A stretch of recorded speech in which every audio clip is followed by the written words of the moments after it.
आपको मालूम ही नहीं है शर्त कौन सी है। ओके, उसके लिए शर्तें बता देते हैं। थोड़ी सी शर्तें आज बता देंगे, थोड़ी सी शर्तें शाम को बताएंगे, ठीक है कि नहीं? ओके, प्रकाशित वाक्य निकालिएगा,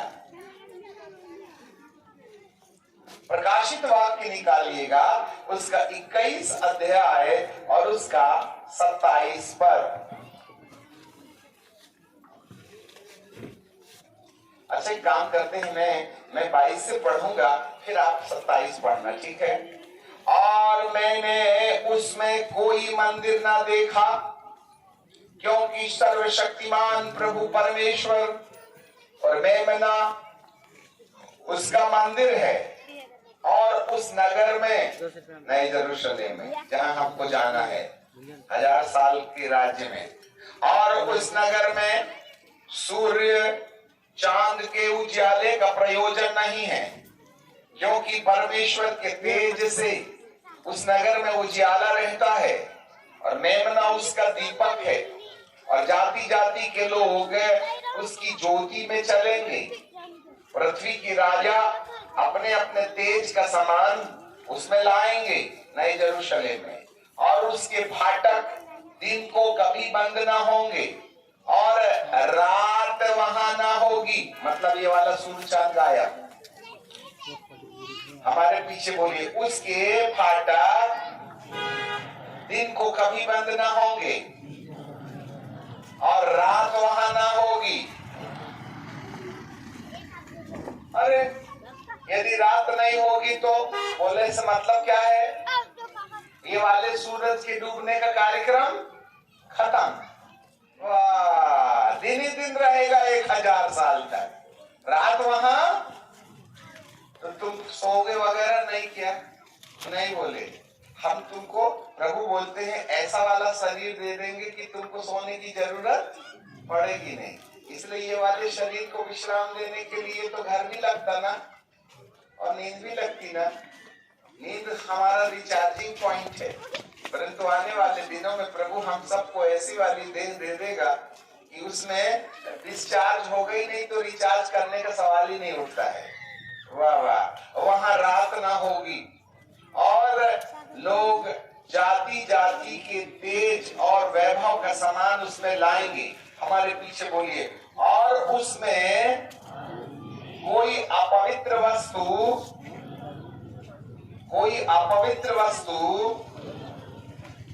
घृणित काम करने वाला, झूठ का गढ़ने वाला किसी रीति से प्रवेश ना करेगा। जोर से बोलो, पर केवल वे लोग जिनका नाम मेमने के जीवन की पुस्तक में लिखा है, हाँ, वे लोग प्रवेश करेंगे भैया। अरे, चर्च के रजिस्टर में नाम हो सकता है, कब्रिस्तान में नाम हो सकता है, आधार कार्ड की सूची में नाम हो सकता है, परंतु जीवन की पुस्तक में नाम लिखे बिना उस नगर में एंट्री नहीं मिलेगी। हमारे पीछे बोलिए, यदि मेरा नाम जीवन की पुस्तक में लिखा हुआ ना मिला तो उस नगर में जो नई पृथ्वी और नई आकाश की राजधानी है, मुझे एंट्री नहीं मिलेगी। समझ में आ गई? यदि तुमको 1000 साल के राज्य में नए आकाश और नई पृथ्वी में शासन करना ही करना है तो नए यरूशलेम में तुमको प्रवेश करना पड़ेगा, और नए यरूशलेम में प्रवेश करने के लिए हमको हमारा नाम जीवन की किताब में लिखवाना पड़ेगा। अब आप ही बताइए, जीवन की किताब में नाम लिखवाने की शर्त क्या है? ये तो नहीं समझ में आया हमको।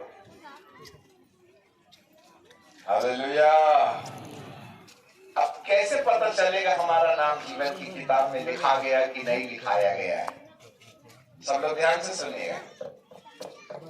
अभी है ना, रात भी है, कल भी है ना, हम तुम्हारा पूरा माथा ही खा के जाएंगे। तुम तो हमको पूरे निकाल लो, छुड़क लो हाथी समान। जीवन की पुस्तक में नाम लिखवाए बिना आपको उस नगर में प्रवेश नहीं मिलेगा। इसलिए हर विश्वासी के लिए उस नगर में प्रवेश निषेध है जब तक कि उसका नाम विश्वासी होने के बाद जीवन की किताब में उसका नाम लिखा ना जावे। Very important. आप जरा देखना, 20वां अध्याय निकालो, 15 पद, एक पन्ना पहले। 20वां अध्याय और 15 पद हमारे पीछे बोलिएगा, ऊंची आवाज से बोल। अरे यहाँ टावर भी नहीं, बता देते बहुत ढेर सारी बात। आपको मालूम है बहुत से लोगों का कहना, अरे मरेंगे, कल मरने वाला, आज मरेगा, ज्यादा से ज्यादा नरक जाएगा और क्या करेगा। और नरक तुम्हारे लिए मुंबई जैसा है ना, घूम के गए, शाम को सुबह लौट के आ जाए दूसरे दिन। झील में कितने दिन चलेगा? हमेशा चलेगा, करोड़ों साल तक चलेगा, अरबों साल तक चलेगा। बहुत भयानक है, ये तुम्हारा चॉइस नहीं है। तुमको मन लगा तो बदल लिए तो बदले, बीड़ी छोड़ना तो छोड़े, नहीं छोड़ना तो नहीं छोड़े, गर्लफ्रेंड छोड़ना तो छोड़े, नहीं छोड़ना तो नहीं छोड़े, चोरी करना छोड़े तो नहीं छोड़े, तो नहीं छोड़े। परंतु याद रखना, किसी भी पापी का नाम जीवन की किताब में नहीं लिखेगा और धर्मियों का भी नाम नहीं लिखेगा। धार्मिकता को प्रमोशन लेना पड़ेगा पवित्रता में, तब आपका नाम लिखवाएगा। यही तो सच बताना चाहते हैं हम आपको।